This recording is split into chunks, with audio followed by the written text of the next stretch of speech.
Razgledi in razmisleki. Petra Seliškar, rojena leta 1978 v Ljubljani, je večkrat nagrajena režiserka, scenaristka in producentka. Leta 2003 je ustanovila svojo produkcijsko hišo Petra Pan Film, ki se ukvarja z ustvarjalnimi dokumentarnimi filmi. Med drugim je režirala celovečerne dokumentarce Babice revolucije, Mama Evropa in Telo. Leta 2010 je zasnovala festival dokumentarnega filma Makedox, ki se odvija vsako poletje v Skopju, katerega umetniška vodja ostaja do danes. Je tudi soustanoviteljica distribucijske mreže BDDN, Balkan Documentary Distribution Network, festivalske mreže Doc Around Europe, pred kratkim pa tudi filmske agencije Open Kitchen. Letos sta premiero doživela dva njena nova celovečerna dokumentarna filma.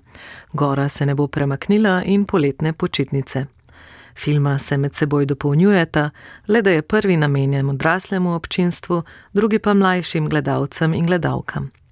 Režiserka je kar 5 poletij preživela na gori Solunska glava v Severni Makedoniji, kjer je snemala eno od zadnjih planšarskih družin, ki še ohranja star način vzreje živine v visokogorskem okolju.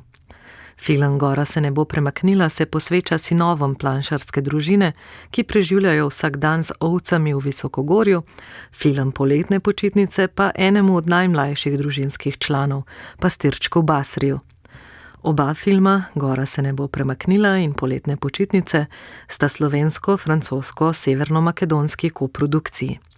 Gora se ne bo premaknila je svetovno premiero doživel aprila v tekmovalnem programu priznanega mednarodnega festivala dokumentarnega filma Visions du Rel v Švici. Kasneje je film v Mehiki na mednarodnem filmskem festivalu v Guadalajari prejel nagrado za najboljši družbeno-okoljski film. Na festivalu slovenskega filma v jeseni pa je Petra Seliškar zanj prejela vesno za najboljšo režijo, Lauren Delom in Saško Poter-Micevski sta za film prejela vesno za najboljšo montažo, film pa je prejel tudi nagrado Art Kino mreže Slovenije. In kako je Petra Seliškar sploh spoznala pastirje, ki jih gledamo v filmu? Ja, to je dolga zgodba. Začne se, mislim, da 2018 ali 2017, zdaj nisem ziher. Skratka, jaz sem bila oziroma sem še vedno artistični vodja tega festivala v Makedox v Makedoniji, pač kreativnega dokumentarnega filma, in eno leto smo povabili Kristino Pervilo, eno producentko, ki je zelo spoštujemo, je producirala Pirjo Hanka Salo, ki je, ne vem, moja prva ženska, ki je vse dobila in Kane in Berlinale in tako, da ne razlagam predolg. V glavnem ta Kristina je prišla na festival, čisto navdušena in res je bilo krasno in potem je imela željo, ker ona živi na farmi med Rusijo in Finsko, da bi videla delovne pse, ker to v bistvu tega več ni. Delovni psi, na kaj mislim, na šarplanince, ki so vzgojeni oziroma od majhnega delajo z ovcami in niso samo pač te salonski oziroma psi, ki jih imamo za ljubimce. Tako da smo jo posadili na konja in v bistvu en od karakterjev v filmu, Marjan, ki je ta dealer s psi, jo je odpeljal na enotedenski tak izlet na hrbtu konja, na te planote makedonske, kjer praktično vse ostaja še tako, kot je bilo pred 100 leti. Se pravi, ni elektrike, ni vode, tekoče in tako naprej. In ona je prišla nazaj po tistih 5-6 dneh, čisto spremenjena. Dejansko je tako, na obrazu sem videla, da se je nekaj tako močnega zgodilo, enostavno se je polepšala. In potem mi je pokazala par fotkic in eni od teh fotk je bil Zarif, to je drugi brat od mojih 6 bratov, pa 2 sestri sta, niso vsi v filmu, nažalost nisem mogla vsega. Skratka, oni se ukvarjajo že ne vem koliko generacij nazaj s planšarstvom, čisto tradicionalnim planšarstvom, kar pomeni, da hodijo od julija do oktobra na planino in so svojimi 600 ovcami, včasih do 1000, odvisno zdaj od sezone, in 80 kravami, pač to obdobje na planino sami, brez staršev. govorimo o otrocih, pa seveda malo starejših. Najstarejši star 21 let, najmlajši pa je 6. Tako da v bistvu familija skrbi popolnoma samooskrbno za vse. No, ona je prinesla, se pravi, gremo nazaj spet k Kristini. Kristina je prinesla to fotografijo, na kateri je Zarif v nekem rdečem duksu z psom, ki ga zviš dolg več ni, ki je skoraj tako velik kot on. In pač nekaj tako palca drži v roki. Ta fotografija me je tako nekako močno privlekla, da sem res dojela in rekla mi je pač, tam imaš zgodbo, pa ti jo iskat. To je super, ta fotografija je odlična, ampak mi sploh nismo vedeli, kdo so te pastirji. In potem je nekaj časa kar trajalo, mi smo blazno veliko srečo, da smo jih najdli zelo hiter. Zaradi tega, ker pastirji živijo po vseh vaseh, okoli in okoli, to ni Šarplanina, to je Solonska glava. In zdaj lahko bi bil iz kjerekoli vasi. No, mi smo imeli srečo, da smo dosti hiter najdli, zato ker je ona rekla, da je Zekir, v bistvu se je pa pisal Zekirov. In potem smo tako po tem nekem čudnem ključu najdli v vasi Gornjo Jabolčišče to familijo, ki nam je seveda dovolila, da snemamo, in potem sem praktično 5 poletij, preživela z njimi.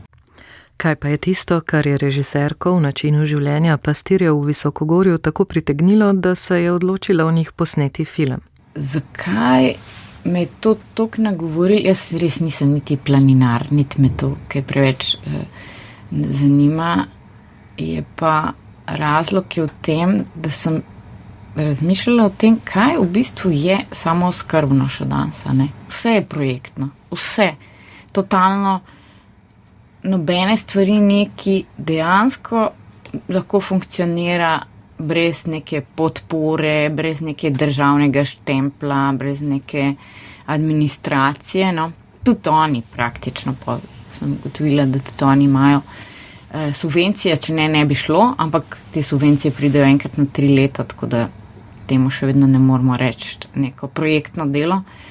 Ampak fascinira me, da nekaj obstaja in je lahko samooskrbno po eni strani, totalno ekološko, pa to delajo otroci, ne? Ker sem sama otrok teh let in praktično se tega ne morem predstavljati, da bi karkoli počeli tako fokusirano in od tega živeli. Kako je pravzaprav videti odraščanje v tovrstnem okolju in kaj je režiserka v času preživetim z mladimi pastirji odkrila? Mislim, seveda s tem nekim zahodnjaškim pristopom sem prišla gor, ne, to vse je na 2500 metrih, 400, kar pomeni, da je vse zelo drugače, že v štartu, ne, to so velike pokrajine, kjer pač nimaš se kam dejansko skriti, to je, ko je nevihta, je direkta, ne, ni drevesa, nimaš kam se zdaj za grami tlulati, ni, to je to. In praktično si tako exposed, ne vem, kako bi bila beseda lepa, pač si čist odprt in totalno prepuščen naravnim pojavom, razumevanju naravnih pojavov, poznavanju živali, rastlin. Oni imajo toliko enega znanja, praktično, ne vem, naprimer, kako oni vejo, da morajo iti dol, da je čas, da je zadnji trenutek, zato ker se bo sneg usul in ko se sneg usuje, dejansko mislim, je treba laufati dol z ovcami.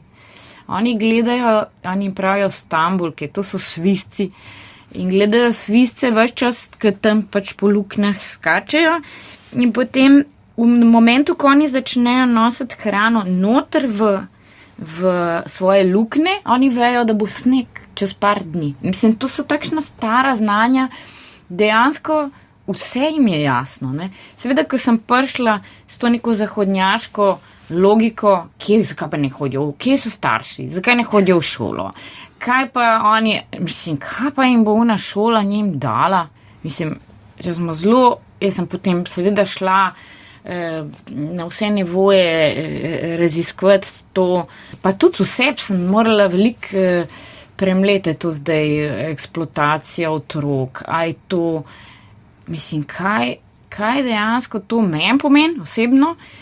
Jaz sem dojela, da se od njih vsak dan nekaj naučim, to je ena stvar, in da jim, tudi kaj jim je dolgčas, jim ni dolgčasa, ne. Tuk imajo polno to svojo domišljijsko stran, tudi to, seveda jih noben nič ne vpraša in zato, ker sem jaz postavila kamero tako direkt pri njih in jih vprašala neke intimne stvari, seveda so se odprli.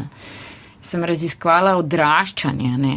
Predvsem preko fantov, tudi punce so, ampak ne toliko, mene so zanimali te mladi moški, ne. Kaj pomeni ta odsotnost ženske, nežnosti, mame, odsotnost pač, mislim, tudi ta neka seksualna odsotnost, konec koncev gre za to, da pač so tinejdžeri in seveda imajo testosterone v glavi in se jim meša, ker si toliko mesecev sama, ne. Ja, v bistvu sem počasi odkrivala njihove svetove, znanja, mislim, kako operirajo ovco, mislim, sred planine brez česarkoli, zato ker se ji je zagnojil vrat. Mislim, pač zrihtajo, ne. Noben ne razmišlja o tem, zdaj bom šel pa na vrh planine, mogoče bom dobil signal, mogoče bo prišel veterinar. Ja, ne bo. Ne. Tudi oče ne bo prišel, če ni ne vem kaj, če je kača ne pič nekoga ali pa kaj tasga, ne. Starši pridejo tako, oče pride s traktorjem na začetku, da pripelje vso robo gor na 2400 in ko pride posira, ne, na koncu sezone, se pravi 2-krat. Tako da oni praktično njih ne rabijo. In to je bilo meni tako lepo videti, ne, ko mi v teh nekih svetovih, malih kockicah mislimo, da naši otroci en dan ne morejo brez nas, en teden ne morejo brez nas, emotivno bojo nezreli, če mame ne bo zraven, ne vem kaj. Potem pa vidiš ti te otroke, pa ta način razmišljanja, pa se malo zamisliš, ne. Saj ne rečem, da morajo zdaj vsi na planino, ampak oni nimajo časa, da razmišljajo o nekih psiholoških problemih ali nekih dramah. Oni nimajo novega leta pa rojstnega dneva. Vsak dan so z ovcami, tudi ko je konc poletja, ne. Tako da to je nek način življenja, ki enostavno si ga mi niti predstavljati ne znamo. To je vse zelo romantično, ko greš ti za 14 dni tja in gledaš te lepe pokrajine in živali in se sprehajaš po 20 km vsak dan po planinah. Ampak ti, če nisi vzgojen kot otrok v tem, ni šans, da se kar priučiš in da posvojiš ta način. Režiserka je na Solunski glavi preživela 5 poletij, pa jo je družina pastirjev zlahka sprejela medse. Ja, nekako imeli smo srečo, da so nas takoj sprejeli. Mogoče tudi zato, ker čisto na začetku sem bila pač z Brandom Ferom in s svojim sinom in nekako, ker sem jaz pripeljala s sabo tudi svojega otroka, so oni dojeli, da to pač ni tako zelo resno, ne, glede na to, da so se pol igrali, pa tako, ne, se potem potem je Nila bilo vedno manj, zdaj je sem v voiceover, v moje poletne počitnice je moj sin, ampak drugače pa praktično gre za zaupanje, itak, ne. Gre za to, da sem jaz bila daleč naokoli edina ženska razen sestric, ne. In da se oni pač nekako me vzeli kot neko mamo, tetko, frendico, ne. Da sem zapolnila vse te njihove manjkajoče dele, ki so jih mogoče v njih ne bi niti razmišljali, zato ker pač to je tako. Ne. Mislim, to je šlo zelo počasi. Je pa res, da tudi Brand Fero, snemalc, na začetku smo praktično spali v tem bačilu. Bačilo je ta hišica pastirska. Z njimi vse smo si delili in če ne bi bilo te intime, tudi pol kasneje ne bi mogla priti z 8-člansko ekipo. Kaj pa so bili najbolj zahtevni vidiki snemanja v Visokogorju? Snemali smo z 2 kamerama. Snemanje je zelo naporno in zelo komplicirano, zato ker ta teren je popolnoma nedostopen. In vsaka kamera je rabila asistenta, grip, vse. Pač lahko si predstavljate, da to ni Slovenija, se pravi, da te ceste, ki vodijo proti Solunski glavi, so praktično iz Jona časov. Ne.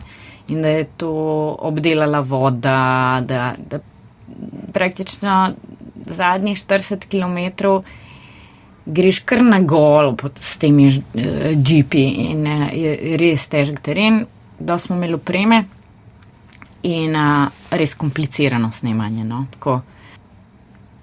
Zato je bilo vse težko, pa ne samo teren in vreme in blato in vse živo, ampak psi, ne, mi smo vse imeli 20 psov, 19, ki so zelo napadalni in čuvajo ovce. Se pravi, moja ekipa je dnevno bila 2-krat napadena.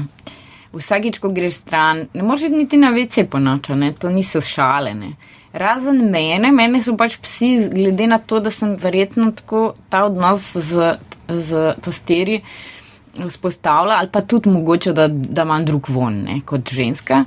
In so me sprejeli in sem potem lahko hodila mirno med našim kampom, kjer smo bili v šotorih, in avtomobilom, kjer je bila oprema, in WC-om, ki smo ga pač si naredili nekako, to je zgleda zelo smešen, in njihovo hišo, ne, zato ker je psi, ko greš med ovce, avtomatsko napadajo, ne, in po parih dneh se navadijo in potem pač ne napadajo, ampak vsakič znova, ko greš stran, pa pol prideš nazaj, seveda spet napadajo, ampak to je treba predstavljati, to so ogromni psi, ne, šarplenici imajo glavo tako za 3 naše.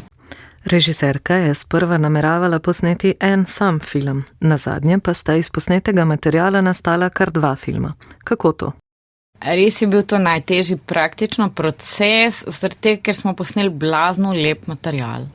In ker sem imela to srečo, da pač gre za slovensko, makedonsko, francosko koprodukcijo, sem imela celotno postprodukcijo v Franciji, v Marseju, z Cinefažem, delala sem z Lorraine montažerko francosko. Problem je nastal, materiala je bilo res velik. Scene so bile skoraj vse odlične, zaradi tega, ker so bile posnete z 2 kamerama, zvok je bil dost dober in praktično je bilo zelo veliko uporabnih scen. Zdaj pa narediti film, ki ni predolg, ne. Mi smo imeli eno krasno 2-urno verzijo, ki bi seveda z največjim veseljem ostala pri njej, ampak zelo dobro se zavedam, ker tudi sama vodim festivale, da bi to potem šlo na 2 festivala in bi se tam zgodba končala, ne. Mislim, genialni filmi so zelo dolgi lahko, jaz mislim, da film itak mora imeti svojo dolžino, in ki si jo zaslužijo, ali to 50, ali to 30, ali pa to 3 ure, ne. Ampak pač mi nimamo discipline gledanja te vrste in seveda sem potem porajal, kaj zdaj narediti, ne. A narediti serijo, to se mi zdi tako brez veze, nisem jaz od teh, mislim, mogoče, če bi šla s tem konceptom, bi drugače tudi snemala, ne. Mislim, bistvo je bilo, da sem z njimi in da res pokažem njihovo intimo in način, kako živijo. Ne neko veliko zgodbo zadnjih pastirjev, ker bo to izginilo. Ne, mene to sploh ne zanima. Mene ne zanima to vrstna drama, mene zanima biti tukaj z njimi zdaj. Ker ta trenutek je absolutno svet in letos, naprimer, oni več nimajo krav. Se je pokazalo, da so krave prodalane. Tako da to bo na nek način zelo hitro zginalo. Jaz seveda držim pesti, da ne. In v enem filmu pač stojim za tem, da bo naslednja generacija absolutno tam malih, ne, se pravi teh, ki so zdaj Bastri in Besir in Besam, da bojo seveda to nadaljevali in bojo šli na vse ali nič. Po drugi strani se pa zelo dobro zavedam, da prihaja tehnologija, prihaja čas, kjer mogoče si bojo težko najdel ženo, ki bo ta lifestyle sprejela, zdaj pač te njihove tudi tradicionalne ženske odločajo za to, da grejo reč v Istanbul z nekim tipom, kot da imajo pastirja za moža. Tako da sem zaradi tega se odločila za 2 koncepta, ki to so za mene 2 različna filma, ne.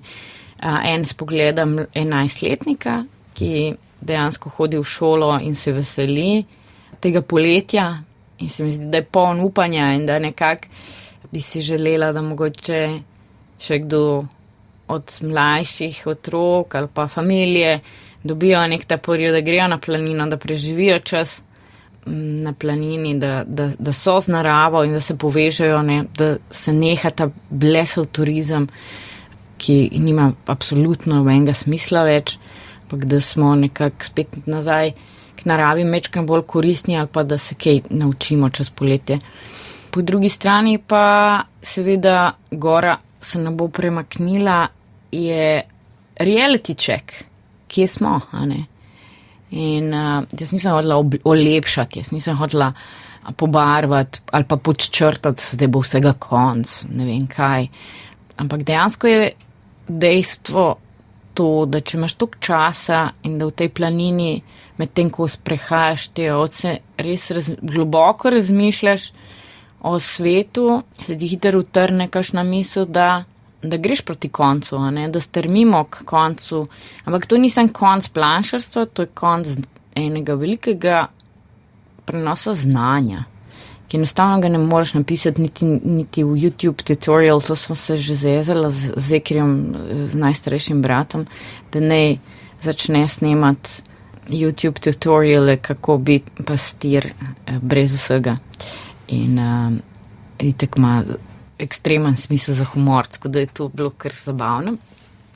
Ja, tako da sta nastala 2 filma in mene blazno veseli, da ima to vsak svojo pot. No? Tako zdaj je mačkem schizofrena situacija, ker oba 2 filma potujeta po različnih festivalih in jaz naj bi zdaj kar se klonirala in vse posod bila tako.